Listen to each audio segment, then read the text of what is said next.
Sabi nga, di ba? Sabi nga ng isang sikat, kayong mga nasa ibaba. Di ba? Oh, sa mga nasa ibaba. Nasa baba kayo eh. So wala tayong mabibigay doon sa mga nakatataas. Sorry. Kasama ba tayo dun sa mga nasa ibaba? Ayaw naman. Huwag mo naman paramdam sa amin masyado na nasa ibaba kami. Oo, ha? Oo. Dahil kahit kami nasa ibaba, at least masarap ang tulog namin sa gabi. Dahil wala naman kaming tinapakang tao. Well, at least Saka kami na. malinis yung pinapangkain natin sa pamilya natin. So, okay lang ako nasa baba. May kasabihan, di ba? Yung pong nagpapakataas ang siyang ibinababa. Amen. Yan, at ang mga nasa ibaba ang siyang itinataas. Amen. Amen. Amen. So, sa mga nasa ibaba, ano po, well, okay lang po yun. Hindi na hubaling nasa ibaba nga po tayo. Okay lang po yun na tayo po nasa ibaba. Ang importante nga po, sabi nga ni Chacha, opo, ang ating pong araw-araw na buhay, ay ating po lamang pong hinaharap at tinitiis kasi po ito lang po ang ating makakayanan. Amen. Amen. Amen. Hindi na hubaling nasa itaas sila, magpakataas pa po sila dahil may araw din sila. Oo. Talaga naman, baby girl, ha? Ako'y nagugulantang sa mga impormasyon na ito, Eron. Dati-rati po by the millions lang ang mga alokasyon sa bawat distrito. Ngayon po ay talaga naman palakihan po ng bilyong piso na mga alokasyon as in bilyon. Sinabi mo pa, yung milyong piso sa kanila siguro, daang libo na lang. Noon Wala na. nakita ko. Alright, Wala na, pong no? Wala nang bearing yung milyon pesos sa mga ito. Kung milyon po, mga 900 million, ay nako po. Anyway, sige po, sa lahat din po ng ating mga manggagawa, ano nga po, na sabi nga po, kahit na 500 piso po lamang po ang ating na iuuwi kay Mrs. Importante po yan, galing po sa ating pong paghihirap at galing po sa malinis na mga pamamaraan. Bagamat, alam po naman din natin, ang sigaw nga po, maging kahapon yung ating nakapanayam na winner natin, wala pa pong nakukulong, Sir Ted, Yan ang sabi sa atin. Yan din po ang sinasabi ng marami ngayon. Tapos na po kasi ang December 25. So ngayon po, eto na, maningil na po tayo sa kanilang ipinapangako. Nangako po sila na may kukulong daw ho bago ho magpasko. So tapos na po ang December 25, wala pa rin po. Meron pong isang Sara Diskaya na nakakulong ngayon doon sa Cebu, sa City Jail doon. Pero ang hinahanap po ng marami ay ang mga proponents. Ni isa, Wala. pa po. Sabi nga ni Mary Zapata. Aha. May nakulong po ba, Tita Mary? Aha. Wala. At doon po sa 16 na isinasangkot sa Mindoro project po ng DPWH, siyam lang po mga kapatid ang nasa piitan ngayon. At ito po ay yung pong mga butiki lamang. Okay, sige. So mamaya po, papaliwanag din po natin to kung bakit po may mga nagdududa na may mga taki pang nangyayari. Opo, may mga pinoproteksyonan, may mga ayaw ho siguro mapag-usapan. At kumbaga po, hindi ho din tayo nabibigyan sapat na informasyon kung bakit po, despite the fact pala, na naibigay na po itong DPWH list na ito noon pa, ilang buwan na nakakaraan, wala pa rin po tayong nabalitaan na pag-iimbestiga dito. Kakalaruin ko lang hindi nangangahulugan na nag-insert ang isang mambabatas o meron pong tinatawag na insertion o merong allocable na agad pong may usapin ng nakawan. Pero yan po ay matatawag nating lead. Yan po ang susi. Yan po maaring simulan ng malalimang investigasyon. Nga lamang po at mukhang ngayon hindi natin po maiwawaksi sa ating isipan na mukha naman talagang may nangyayaring takipan. Sorry, aga-aga Tama lang. Nga din nasa Good morning. Wala man lang may isang proponent. Sige. Walang inalay. Okay, so- Kala ko may alay Nung una medyo nakakaamoy ako. Sabi ko, may iaalay. Wala man lang paalay dyan. Kahit isa lang no? Isa lang. Alay ka naman dyan, BBM. Baka pwede bago magbagong taon. Hindi, sandali mo Baka meron silang future plans. Oo. Hintayin natin siguro. Okay, right. So girl, traffic sa EDSA. Uy. Well, doon po sa mga Porsches po na kinukumpune kasi nga nag-iimbudo. Ano po, kami po inatawag na sa DPWH, sa MMDA, sa DOTR. Mukha pong silang lahat po ay nasa holiday mode. Wow, sarap. Wala pong gusto pong magpaliwanag at doon po sa mga detalye nito hong mga proyektong ito.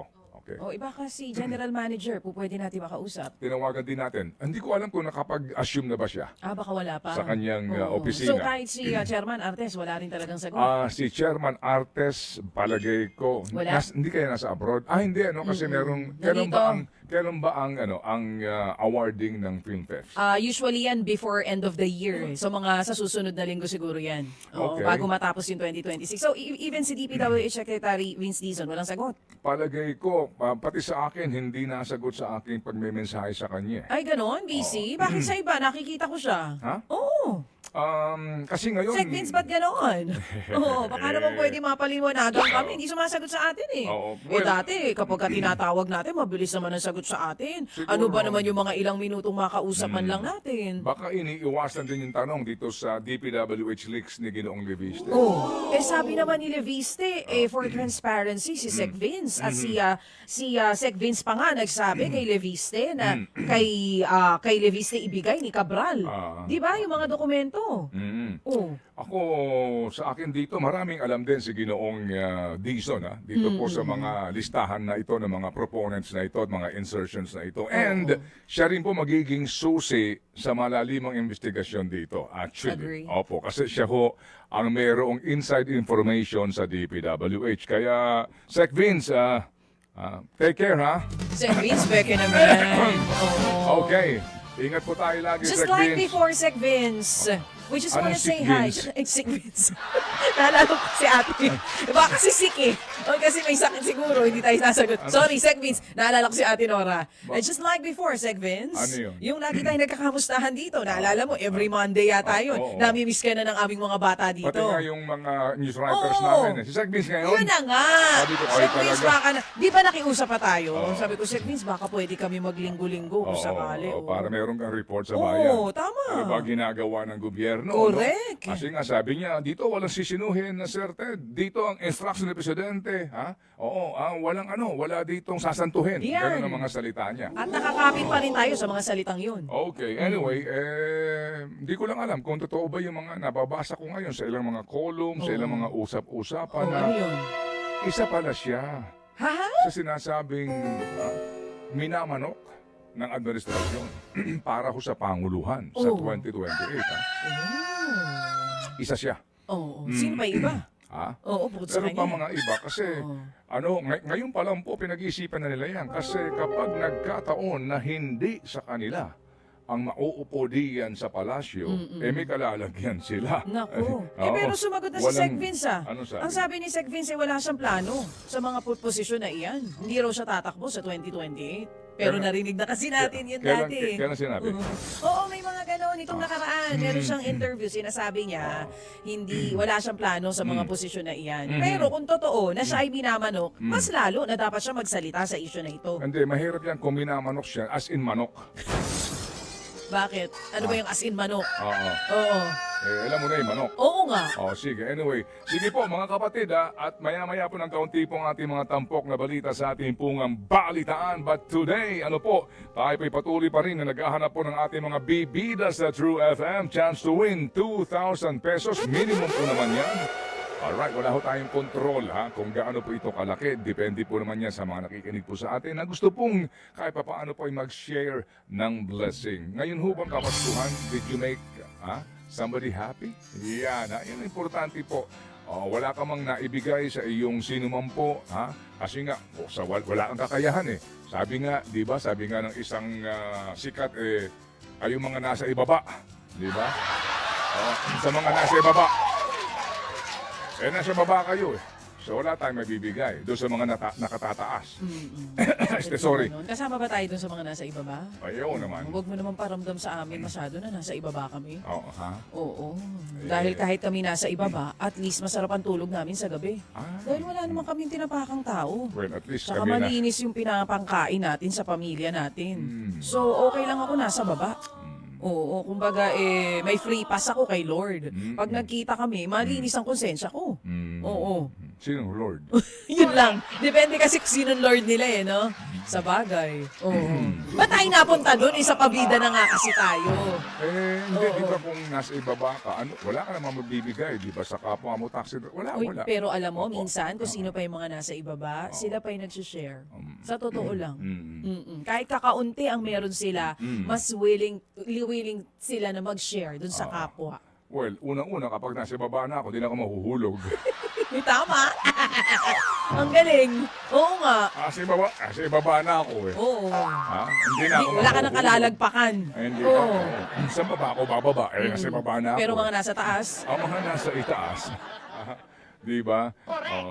May kasabihan, di ba? Yung pong nagpapakataas ang siyang ibinababa. Amen. Yan. At ang mga nasa ibaba ang siyang itinataas. Amen. Amen. So, sa mga nasa ibaba, well, okay lang po yun. Hindi na hubaling nasa ibaba nga po tayo. Okay lang po yun na tayo po nasa ibaba.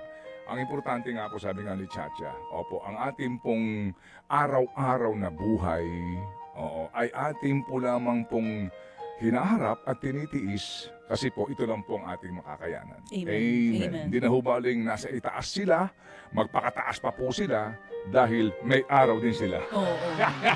Hoy! Okay! Ay, napunta na tayo talaga doon. Namiss kita ha. Oy, nabis din kita. Sanay mga ganyan. Napanaginipan nga kita eh.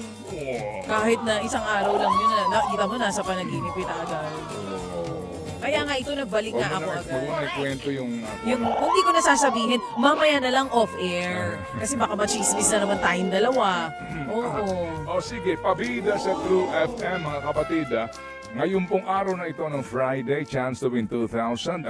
Ilan po sa ating mga hahanapin kasi hindi lang po isa, dalawa, tatlo, apat ang ating pong mga pabida today. Ang ating pong pabida